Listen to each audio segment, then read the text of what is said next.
Ladies and gentlemen, this is Lions Den with another news and commentary. This article comes from Heavy.com.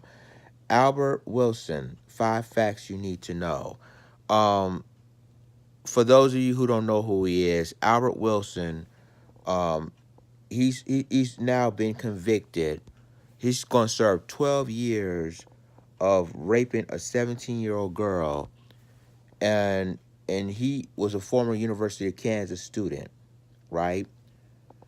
This story is so sketchy, ladies and gentlemen, but I'm going to read this and then I'm going to continue my commentary. It says Albert N. Wilson was sentenced to 12 years in prison in Kansas after he was found guilty of raping a minor in the town of Lawrence on September 10, 2016.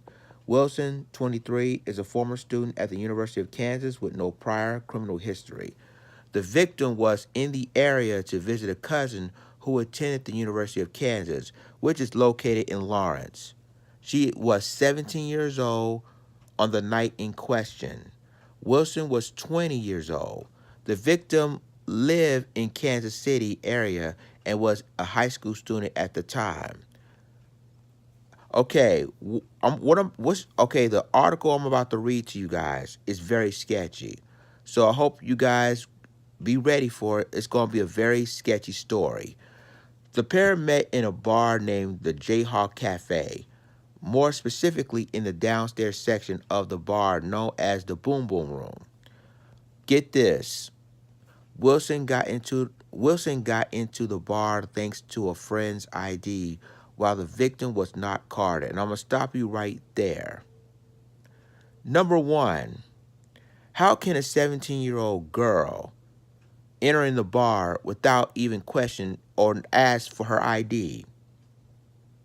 But Wilson got into a bar to his friend's ID. Can't you see what I'm going with this, right? So a 17-year-old girl goes to a college bar without even seeing her ID. They let her in. And so the person that's got convicted, however, went to his friend's ID, and I think that the bar, if I'm not mistaken, the Jayhawk Cafe is a college bar that I believe you got to be 21. I'm not quite sure, but you have to be 21 to get in any bars around the college campus. But I'm going ahead and I'm going to finish reading this article. It says the pair first met in the query and later saw each other again inside. Red flag. But I'm going to continue going. The victim, who said in court that she was extremely drunk, having been drinking earlier in the night, alleged that Wilson coerced her back to his nearby home and raped her. I'm going to stop you right there again. How can a 17-year-old girl has been drinking in the first place? She was 17, underage. So an underage, she's been drunk, and she's been extremely drunk. And then they said that Wilson coerced her back to his nearby home and raped her, huh? Wow. As I told you before, the story's sketchy. In January 2019, Wilson was found guilty of rape by a jury of 9 women and 3 men. A second charge of sexual assault resulted in a hung jury. Wilson was sentenced to 12 years on April 3rd, 2019, and this is the black man, by the way. Now, I'm going to read this. Now, we all know about the Brock Turner case. And for those of you who don't, Brock Turner, a white man, a rich white college student, in 2016 was sentenced to 6 months in prison after he was found guilty of raping an unconscious woman in January 2015. Brock Turner. Prosecutors in the case had recommended that Turner, a student at Stanford University, serve 6 years in prison, while probation officials said that Turner should face a moderate county jail sentence, the Washington Post reported at the time. So you see what I'm going through, see what I'm going at, right?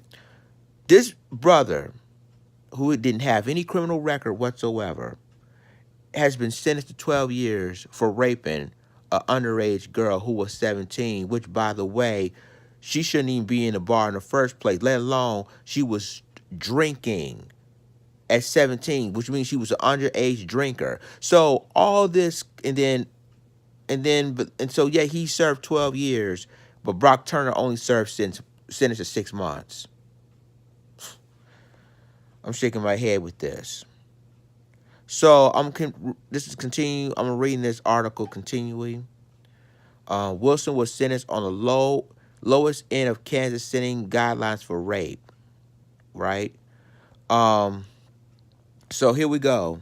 On April 3rd, 2019, Lawrence Journal World report that Douglas County District Judge Sally Pokorny sentenced Wilson to just over 12 years in prison for the crime. In addition, Wilson will be subject to lifetime supervision after his release, and he was forced, guess what? And he will be forced to register as a sex offender. But the rich white college student, Brock Turner, will only serving, I'm going to read this again, I'm going to get up. Brock Turner only serving a few months for the same crime. You see where I'm going with this? Um, and he's going, and even if the brother Wilson, he will be subject to a lifetime supervision, and after he will be forced to register as a sex offender. So in other words, when he gets out of prison, they're going to force him to register as a sex offender. The Journal World noted in their report that Wilson's sentence is the lowest end of what's called for by Kansas sentencing guidelines for rape. Wilson maintained during the trial that the pair had consensual relations. Wilson was asked during the trial why he told officers initially that he didn't remember the night of the incident. Wilson spoke directly to prosecutor Amy McGowan, saying, "I don't know how to explain this, but I come from a different background than you, ma'am. I just felt like the police were against me at that point." So what the brother was saying is that what him and this underage girl have was consensual, not rape. Um, and I'm gonna continue reading this. And it says that Wilson was found guilty after the jury deliberated for 6 hours. Unbelievable. In September 2016, Wilson was a student at the University of Kansas. He was represented in the trial by a court-appointed attorney, Forrest Lowry. Lowry said prior to the sentencing, it was a chance meeting. Obviously, my client misread what was going on. If there was ever a case that deserved a departure of any kind, I think this is it. Prosecutor Amy McGowan described Wilson's behavior on the night in question as being very predatory. McGowan added what Wilson was accused of doing violated and changed the victim. While Judge Porkney said to Wilson, "You and your family may not agree with the verdict, but the verdict came back as guilty. This offense is a rape." So I'm gonna stop you right there. So this underage girl, high school girl, 17, went to a college bar, already been drunk. Um, the brother, took her to his house, claiming that he raped her. And now and then he tried to tell his side and say, well, no, it was consensual. Um, So, and now the judge is sentenced him 12 years for this. So now they said that the victim was violated. Um, she said that, she said that the victim was, I'm gonna read this again, that he was very predatory, excuse me. McGowan asked what Wilson was accused of doing, violating and changed the victim, while the judge see this is why I said that brothers need to be careful. Because number one, he probably had no idea she was 17. And number two, why would you allow, and then even security didn't even check, ask for her ID at all before she was entering in the bar. And at that time he was 20, but he had to ask a friend for a college ID to enter. She didn't eat, they haven't even asked her for her ID. And she was already drunk. What can a 17-year-old girl doing drinking? Underage drinking on top of that. And yes, she said she wanted to visit a cousin. When she, visit a cousin that attends to that school. This is crazy, ladies and gentlemen. And Heavy continues to say, as while in the bar, Wilson's accused of. Okay, now this is even more mind blowing. This says that while in the bar, Wilson is accused of lifting up the victim's skirts. A former KU student has been sentenced to more than 12 years for raping a teen he met at the Lawrence College bar. And it said that during the trial, the jury heard that Wilson was accused of lifting up the victim's skirt on the dance floor as well as kissing her. So he kissed the victim. And then he lifted up this 17-year-old girl's skirt on the dance floor. Okay. At one point, Wilson asked the victim to come back to his home, which was a few blocks away. The victim said that she was too drunk and that she needed to find her cousin. The victim said during her testimony that Wilson convinced her to go outside in an attempt to call the cousin. Once outside, the victim said that Wilson led her back to his home. After they went inside, the victim said she was raped by Wilson. Okay, I'm going to continue this. Wilson was identified by police as a suspect in the rape after officers tracked down the identity of the real person in the ID that Wilson used to get into the bar. So this is why this story is so sketchy, right?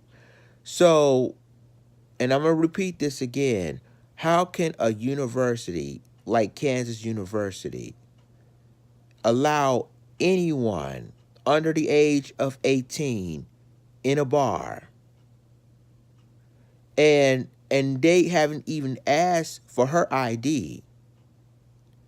So this story is getting even sketchier by the moment. And it says that, he said he imagined if it's 2009, 13-year-old Albert Wilson is beginning the 7th grade school year with his assigned summer reading to kill a mockingbird. As he stopped and thanked God as he thinks to himself, "I never have to face racism that exited in 1936. Okay, the Journal World reported on November 9, 2018 that the victim reported the rape on October 5th, 2016. So, okay, now it's just even more sketchy. So, the victim reported the rape on October 15th, 2018, but I'm gonna try to get this get this smart. But basically, they waited so long to arrest this guy for rape. They arrested this guy for rape, and she reported on October 5th, 2016. So, and I'm gonna continue reading. It says that their reporting based on the criminal affidavit saw the victim said that she had been separated from her cousin by 2 men. The reporting says that the victim told police that both men touched both her and her cousin inappropriately. When speaking to police, the victim's cousin backed up the victim's statements about her level of intoxication, which, by the way, she shouldn't even have. The cousin described the victim as speaking in a very slurred and slow manner while another man who was at the bar saying that the victim was so drunk he had to hold her up. The victim said that she repeatedly told Wilson no and that she was too drunk while she was in his apartment. After the assault, Wilson led the victim back to the bar where she met up with her cousin. The victim said that Wilson teased her about crying on the way back to the bar. Shortly after returning to the bar, the victim left with her cousin. The victim says she told her cousin what happened. The victim's cousin then contacted one of her sorority members who was trained to deal with victims of sexual assault. Let me stop you right there.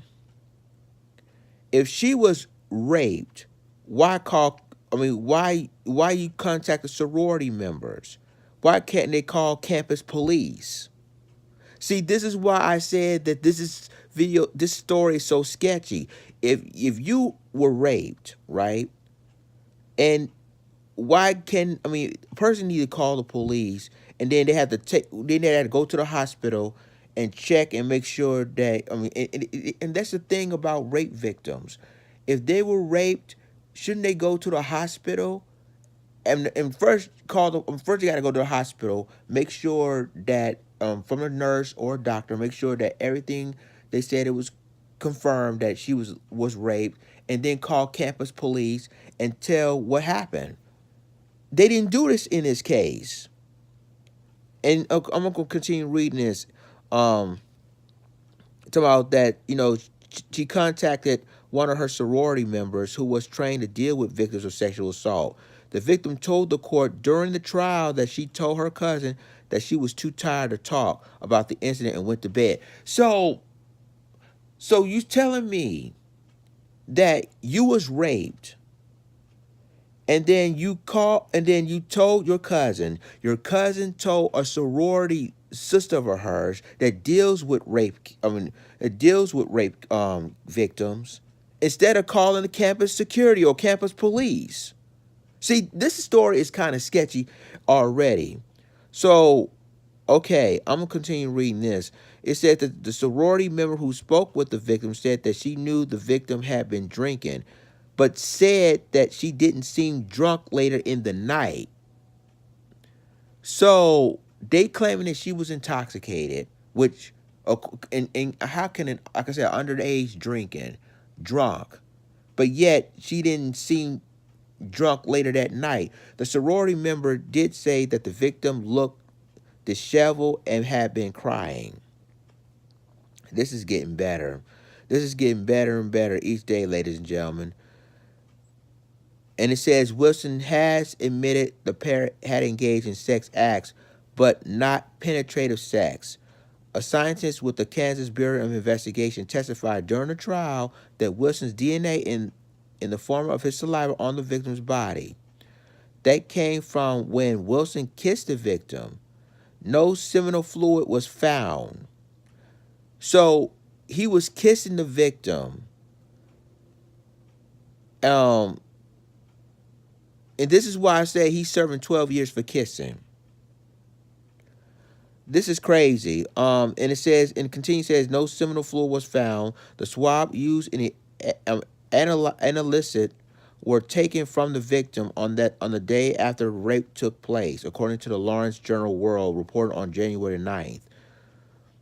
That same reporting said that during Wilson's testimony, he said that he was in his home with the victim for around 5 minutes. Wilson said the pair was making out on his bed when he got a text message from his friend saying, "Where are you at?" In addition to a missed call, Wilson said that he wanted to go back to the bar to see what his friend wanted it. Wilson added that when he told the victim this, she gave him a mad look. Wilson told the jury that he believed the victim made up the story that he raped her because because the pair did not have sex. So I'm gonna stop you right there. So in other words, they did not found any semen in this woman's body at all. Only a saliva from when he kissed her. That's the only thing they found. And then his side of the story was that she was mad because he didn't have sex with her because he received a text from a friend of his. So this story is getting sketchier and sketchier by the minute. So it says that the victim did not go to the police after she was examined. That's a red flag right there, because if you were raped, if you know you were raped. First of all, you got to go to a hospital, and what the nurse, either what a nurse does is they do a rape kit, and when a rape kit, when they confirm that if she confirmed she was raped, then campus police will be involved, and take a statement down, and then that's when he was arrested. So this story is really sketchy, and then even if she was sexually assaulted or raped, why didn't she come to campus police from the start? I guess she didn't want to, because I guess it's been proven that time and time again that brothers was accused of rape, and all of a sudden there's no evidence, no with DNA on DNA they found in the victim was saliva in her mouth because of the kissing, not the semen in her vagina, anything like that, not parts of her body, none of that. So I'm gonna continue again. The victim did not go to the police after she was examined. Police was not notified, and this is why I said was not notified of the assault until October of 2016. When he was interviewed by police in November 2016, the Journal reported that Wilson said repeatedly that he did not remember what had happened on the night of September 10th.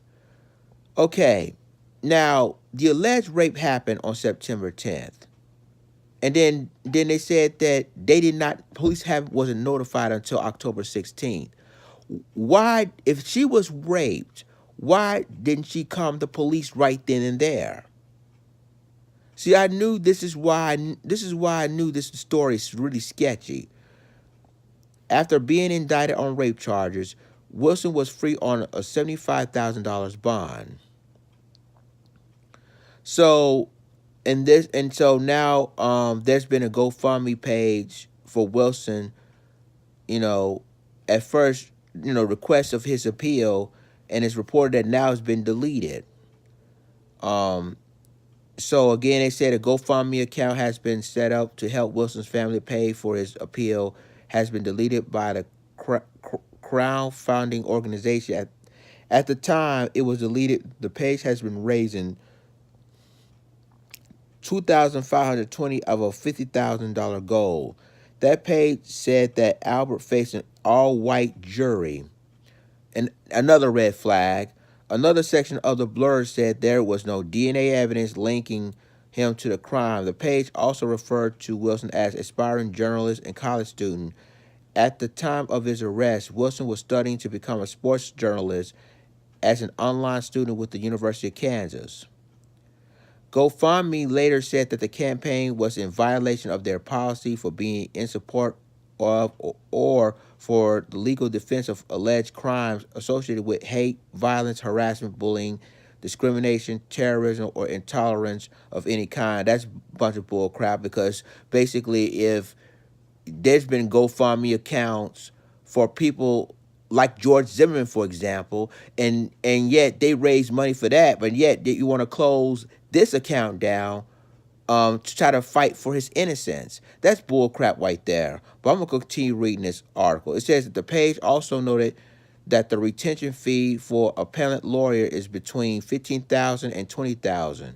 The GoFundMe page ends with a quote from Dr. Martin Luther King Jr. that reads, "Injustice everywhere is a threat to justice everywhere. We are caught in an inescapable network of mutuality tied in a single garment of destiny. Whatever affects one directly affects all indirectly." At the time of a writing, a Change.org petition regarding Wilson's case has received over 13,000 signatures. So on Ford, it says a website dedicated to Wilson called him a man of great character. And it says a website dedicated to Wilson's case named freealbertwilson.com refers to Wilson as growing up to become a man of great character. That bio said that Wilson was raised by his mother and older brother Wilson is also an uncle. The profile adds that Albert was passionate about making an impact in the world and made it his goal to attend college. Wilson was adamant about breaking the cycle made black families face today. I'm gonna wait until heavy, upload. So what we're seeing is this. This is a character assassination of this brother. He is serving 12 years for an alleged rape that may not happen. And if that victim, and this victim was 17 at the time, which she's a minor, number one. Number two, she went into a bar without even asking her ID. And this like I said, this story is so sketchy. And then if she was raped and then she told her cousin about it, why did her cousin go to the campus police or the police in general instead of went to her sorority sister? Talk about knowing about the rape cases. See, this is so sketchy.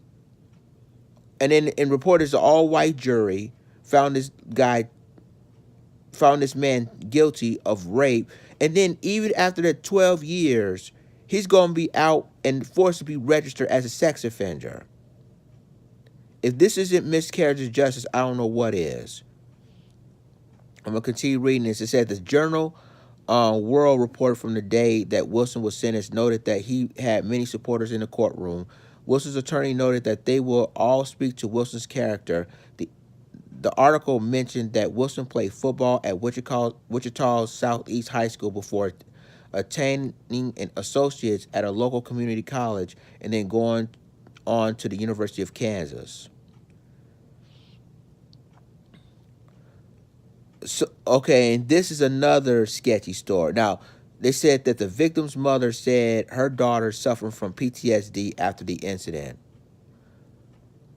Okay, so this supposed to be a rape. She was already drunk, allegedly, and now she said she was suffering from PTSD all of a sudden.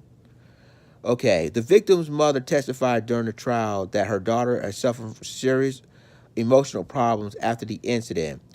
The Journal World reported on January 8th that the victim's mother told the court that her daughter would have nightmares and get in bed with me. She hadn't done that since she was a baby. The victim's mother went on to say that her daughter, who is now in college outside of Kansas, would cry all the time and couldn't go to school, which is really not like her. She would be in the bathroom half of the time, throwing up or hiding while at school. Crowds freaked her out. She couldn't be in the gym during assembly anymore. Okay, Lawrence-based psychologist John, I'm trying to pronounce his name, Spiritualizzi. If I spell his last name wrong, I apologize. Back up the victim's mother's statements about her daughter's trauma. Spitzer-Zazi says she said she was raped and it destroyed her. The Journal World reported on January 9th, Wilson's lawyer said in a response to these testimonies that the jury could only speculate about what caused the victim's PTSD. And this is the end of the article. Ladies and gentlemen, these some unanswered questions about a brother who's going to serve 12 years of an alleged rape, or whether it happened, if it didn't happen. DNA found in the victim only in saliva in her mouth. It proves that she was kissing. They couldn't find no semen, no blood, no anything in the alleged victim. And then all of a sudden, and basically she was 17, which again, why would a 17-year-old girl go to a college bar? Now they said that because she was with her cousin, and obviously her cousin, if she was raped, I'm talking about the victim, if the victim was raped and she told her cousin about it, why did her cousin call 911 immediately instead of go to her sorority sister that claimed she was dealing with people that having rape cases? See, this is why I said this story is so sketchy. And Brock Turner is serving 6 months in prison for the rape. at Stanford, while this brother is serving 12 years for the rape. And even when he gets out, he's going to be registered as a sex offender. This story is getting, and then guess what? With the GoFundMe page, which is BS. Talking about the GoFundMe page has been deleted because, and you know, and this is why I said that this GoFundMe thing is BS, all because of a double standard. Now, and then they said that, you know, really they said that the alleged crime with hate, violence, harassment, bullying, discrimination. And if I'm not mistaken, George Zimmerman, who killed Trayvon Martin, had a GoFundMe page and raised a lot of money for his defense and everything, and kept it up for a while. But yet, their GoFundMe account has been deleted. Whoop-de-doo. And then on top of that, they waited a month to basically, I mean, because the incident happened on September 2016, and then the police wasn't notified until October 2016. So in other words, they waited a month to finally say, well, yeah, he raped me and blah blah blah, and obviously you notify the police a month later. See, this is why I said this story is really sketchy from the get go, and again, I hope that his lawyers will get an appeal to fight this, because this story doesn't really add up. That number one, that nobody knew that she was 17 getting a bar. Nobody even questioned her age before she was entering in the college bar, and she was already drunk as it is. She was involved in underage drinking. She was already drunk in a college, and then his side of the story was that all he did to her was kissing, and the saliva DNA proved that his saliva was in her mouth, proving that he was kissing, but there was no semen, no blood, nothing. And then on the alleged victim, and get this, when a person was raped, should the victim go to a hospital and then do a rape kit to make sure that she was really raped? She didn't do none of this, ladies and gentlemen. None of this. So the brother, Wilson, is going to spend 12 years in prison, and then when he gets out, he's going to be registered as a sex offender for something he may or may not do. Y'all let me know about this. Like, share, subscribe. Click the notification bell for all the news and commentary. With that being said, this is Lions Den signing off. Deuces.